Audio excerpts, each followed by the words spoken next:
तो ये है पुरातात्विक स्रोत। और अब इनमें एक एक करके हम सबकी बात करेंगे। तो सबसे पहले देखिए हम बात करते हैं मृत भांडों की, मिट्टी के बर्तन। तो ये कहाँ कहाँ से हमें प्राप्त हुए हैं? तो देखिए दोस्तों, आहड़ से हमें बहुत अधिक मात्रा में मृत भांड मिले हैं। और यहाँ मिले जो मृत भांड है उनको काट कर, छील कर एवं उभार कर बहुत सुंदर बनाया गया है। ठीक है, इनको काट कर, छील कर और उभार कर बहुत ही सुंदर आकार दिया गया है। दिखने में काफ़ी सुंदर प्रतीत होते हैं। और यहाँ के जो मृत भांड है उनमें चित्रकारी का अभाव है, ये थोड़ा ध्यान देने वाली बात है। आहड़ से जो हमें मृत भांड मिले हैं बर्तन, उन पर चित्रकारी का अभाव है। तो आहड़ के अलावा देखिए हमें बागोर से भी जो है मृत भांड प्राप्त हुए हैं।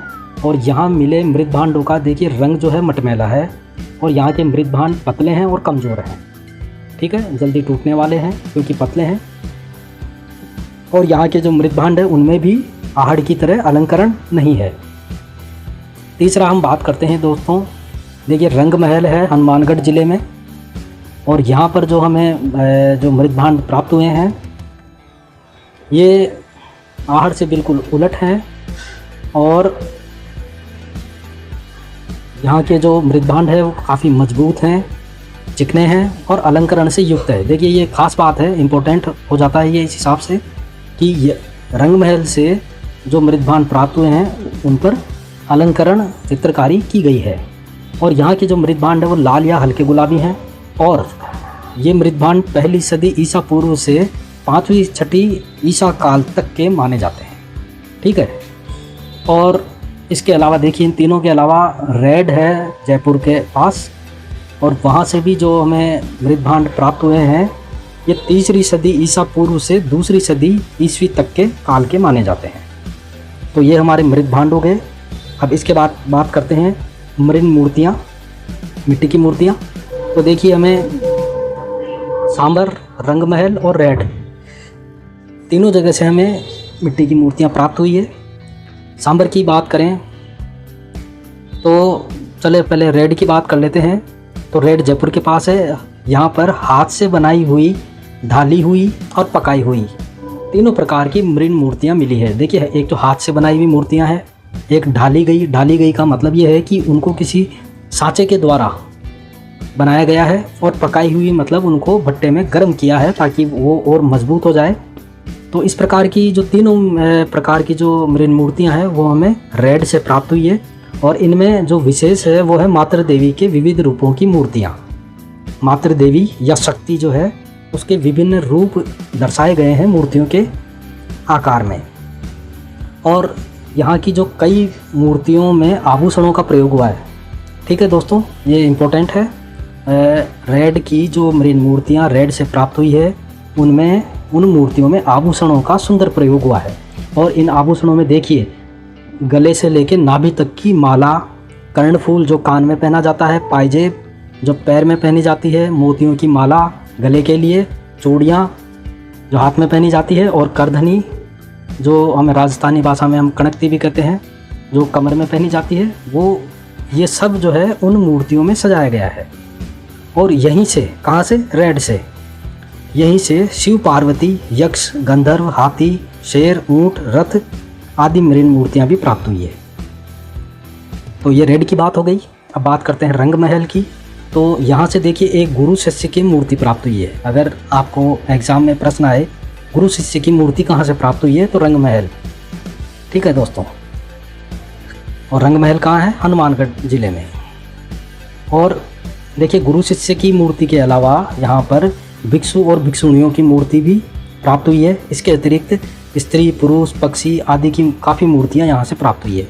और इन मृण मूर्तियों की शैली जो है गांधार के समान है। गांधार शैली जो है उससे काफ़ी मिलती जुलती है। तो ये भी एक प्रश्न बनता है कि गांधार शैली से मिलती जुलती जो मृण मूर्तियाँ हैं वो कहाँ से प्राप्त हुई है तो रंग महल से प्राप्त हुई है। और इसके अतिरिक्त हमें सांबर से प्राप्त हुई है जो कि रेड से मिलती जुलती, काफ़ी रेड में जयपुर में जो मूर्तियाँ मिली है उनसे काफ़ी समानता रखने वाली मृण मूर्तियाँ यहाँ से मिली है। और देखिए इन मृण मूर्तियों से हमें उस समय की धार्मिक और कलात्मक स्थिति का पता चलता है। इसके बाद देखिए हम बात करेंगे आयुध एवं औजार। आयुध का मतलब होता है हथियार और औजार आप जानते हैं। तो देखिए आहड़, बागोर, गणेश्वर, बालाथल, रंग महल, रेड।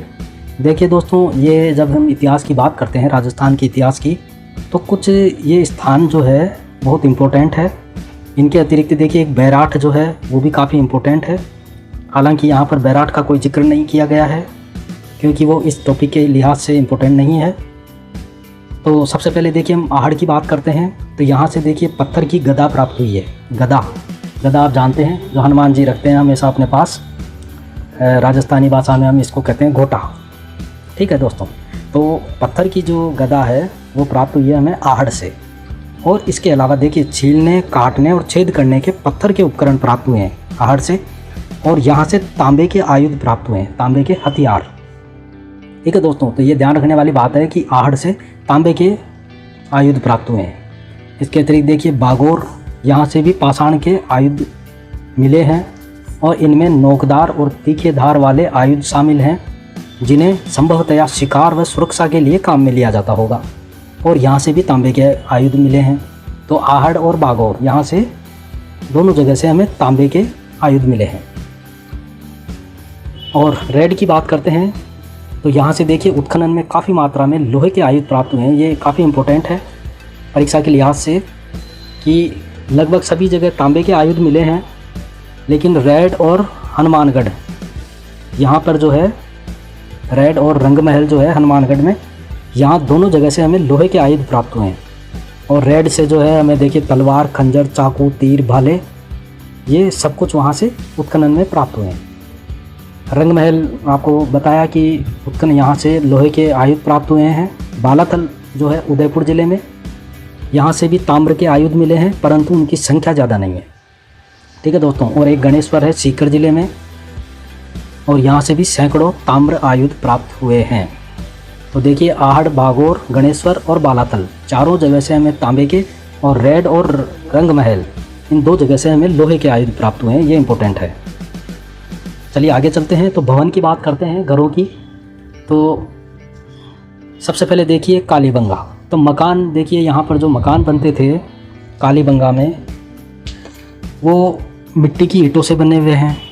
और उन पर देखिए अपन जैसे ईंटों की दीवार बनाते हैं, ऊपर से सीमेंट और बजरी से जैसे प्लास्टर किया जाता है।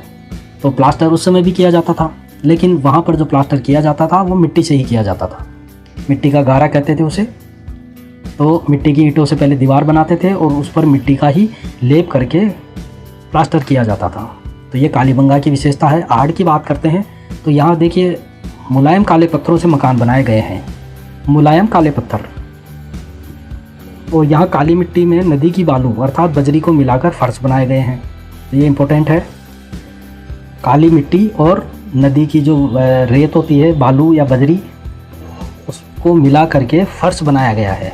सांभर की बात करें तो देखिए यहाँ